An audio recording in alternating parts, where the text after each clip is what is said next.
इति श्रीमद्भगवद्गीता द्वादशोऽध्यायः भक्तियोगము अर्जुनोवाच एवं च तद्युक्ता ये भक्ताः स्वां पर्युपासते ये चाप्यक्षरमव्यक्तां तेषां के योगवित्तमः।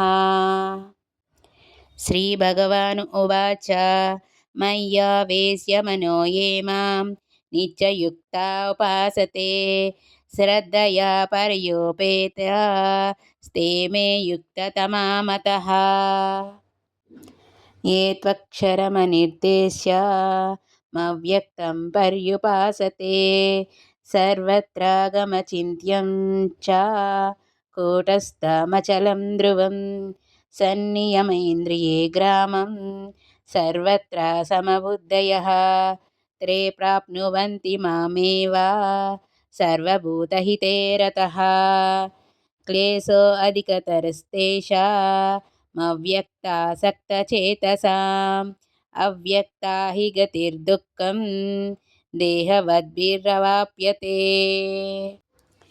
ये तु सर्वाणि कर्माणि मयि सन्न्यस्य मत्परः अनन्येनैव योगेन मां ध्यायन्त उपासते तेषामहं समुद्धर्ता मृत्युसंसारसागरात् भवामि न चिरात् पार्थ मय्यावेशितचेतसाम्।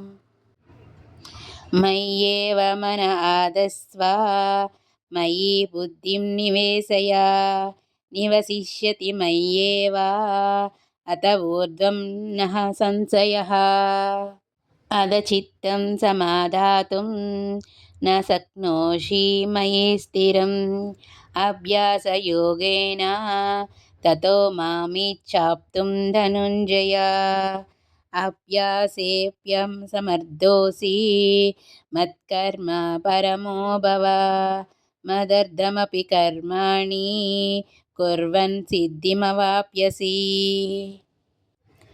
अदैतदप्यशक्नोषि कर्तुम् मद्योगमाश्रितः सर्वकर्मफलत्यागं ततः कुरु यतात्मवान्।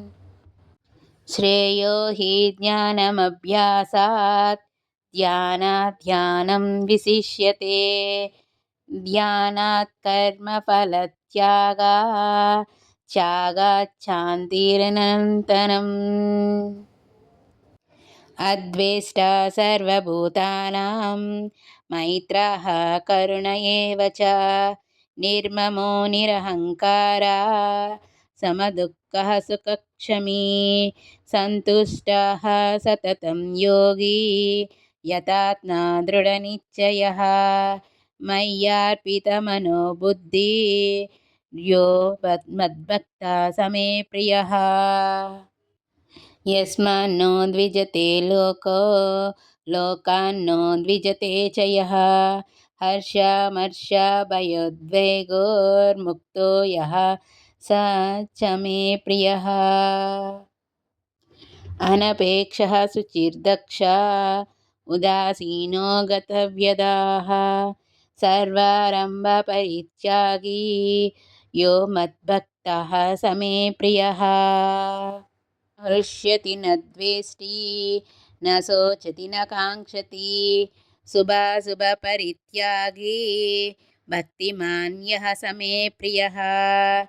समशत्रौ च मित्रे च तदा मानापमानयोः शीतोष्णसुखदुःखेषु समसङ्गविवर्जितः तुल्या निन्दास्मृतिर्मौनी सन्तुष्टो येन केनचित् अनकेतः स्थितिर्मतिर्भक्तिमान् मे प्रियनरः।